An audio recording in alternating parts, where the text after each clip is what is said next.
वो जज्बात पैदा करके एक दूसरे से लड़ाने का काम करते हैं। और मैं आपके सामने कह रहा हूं कि मैं ये होने नहीं दूंगा। ये मैं आपको विश्वास दिलाता हूं। ऐसे लोगों का कि जो अशांति फैलाते हैं, हमारी माता बहनें बुजुर्गों के लिए दुर्व्यवहार करते हैं, सड़क पर पत्थरबाजी करते हैं, मैं आपसे कहना चाहता हूं ऐसे ये अगर प्रदेश चलेगा तो कानून से चलेगा, कानून से चलेगा, ऐसे नहीं चलेगा। ये भी मैं आपसे कहना चाहता हूं। मैं ये भी बता कि जो शिक्षा के क्षेत्र में हो या किसी भी क्षेत्र में हो, सरकारी जो कर्मचारी हैं, अधिकारी हैं, मैं उनसे भी कहना चाहता हूं, क्योंकि हमारे पास भी सीसीटीवी कैमरा है, आप कैमरे की नजर में हैं। ध्यान रखिए, जो आपको उद्देश्य दिया है, जो आप करने को आपको कहा है कि इस युवाओं को पढ़ा करके, युवाओं को आगे बढ़ा करके, युवाओं को सशक्त बना करके और योजनाओं को ठीक प्रकार से लागू करके इस क्षेत्र को आगे बढ़ाना है। अरे वो तो उनकी तो सरकारी नौकरी लग गई, लेकिन वो आगे आने वाली पीढ़ी के लिए क्या कर रहे हैं ये भी आपको देखना पड़ेगा। मेरे भाई और बहनों, मैं आपसे कहना चाहता हूं कि इस क्षेत्र को आगे बढ़ाना है तो ऐसे लोगों से भी सावधान रहना है। आप मेरे को बताइए, चिंता मत करिए, घबराने की जरूरत नहीं है। आप बताइए, अगर ऐसे लोग हैं तो उनका भी समस्या का समाधान किया जाएगा। आप निश्चिंत रहिए।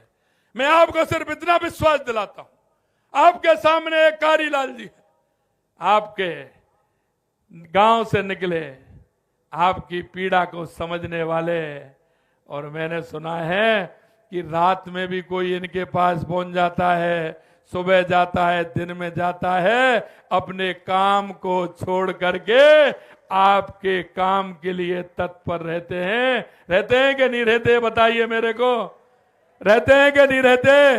अरे पीछे वाले बताओ, ये कारीलाल जी आपको तैयार रहते हैं कि नहीं रहते? अरे ऐसा आदमी जिसको दिन रात आप जानते हैं, आप पहचानते हैं, आपके दिन रात काम आता है, आपकी समस्या को जानता है। मैं इसलिए कहना चाहता हूं कि मैं भी आपकी तरह गांव से ही निकल करके आया हूं। गांव के किसान और मजदूर, वहां की स्थिति को मैं जानता हूं। इसलिए कारी भाई आपको पूरी तरह से जानता है कि आपके विकास की आवश्यकता कहां है, आपका दर्द कहां है।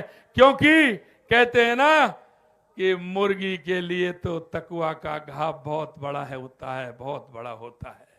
मेरा वो किसान भाई, मेरा वो मजदूर भाई जो दिन भर मजदूरी करता है, उसके लिए छोटी छोटी योजनाओं का लाभ मिले, उसके लिए बहुत बड़ी बात होती है। इसलिए मैं मेरे भाइयों को कहना चाहता हूं कि इस क्षेत्र के विकास के लिए, डूंगरपुर के विकास के लिए, राजस्थान के विकास के लिए आपको भारतीय जनता पार्टी कमल के फूल पर 13 तारीख को बटन दबाना है और कारीलाल जी को विजयी बनाना है। यह मैं आपसे निवेदन करने के लिए आपके बीच में आया हूं। हमने 200 विधानसभा में काम किया है, आपकी विधानसभा में हमने बजट में काफी कुछ दिया है। मैं अब लेकर के भी आया हूं, लेकिन समय की मर्यादा है, क्योंकि मेरा हेलीकॉप्टर नहीं उड़ेगा। मेरी रात को जयपुर में मीटिंग है, मैं सिर्फ आपके दर्शन लाभ के लिए आया हूं। मैं इतना निवेदन करना चाहता हूं, इस कारीलाल जी को जिताइए और यहाँ 84 की विकास की गारंटी हमारी सरकार की होगी, हमारी होगी। यह मैं विश्वास दिलाने के लिए आपके बीच में आया हूं।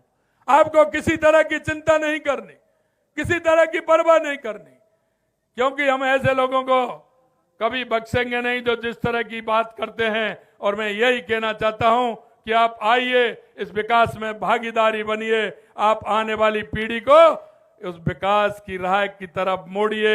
ऐसे युवाओं को जो पढ़ना चाहता है, काम करना चाहता है, वो सपने जो उन्होंने देखे, उन सपनों को पूरा करने का काम करना है। यह मैं कहना चाहता हूं। उन सपनों को पूरा करेंगे ना युवाओं को, के करोगे ना? और इस कारीलाल जी को देख रहे हो ना, इसको जिता करके भेजोगे ना? अरे जोर से बोलो, भेजोगे ना?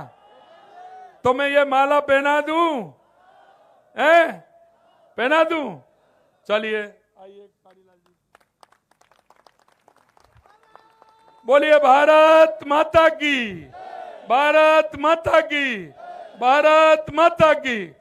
बहुत बहुत धन्यवाद। जय हिंद, जय भारत, जय राज।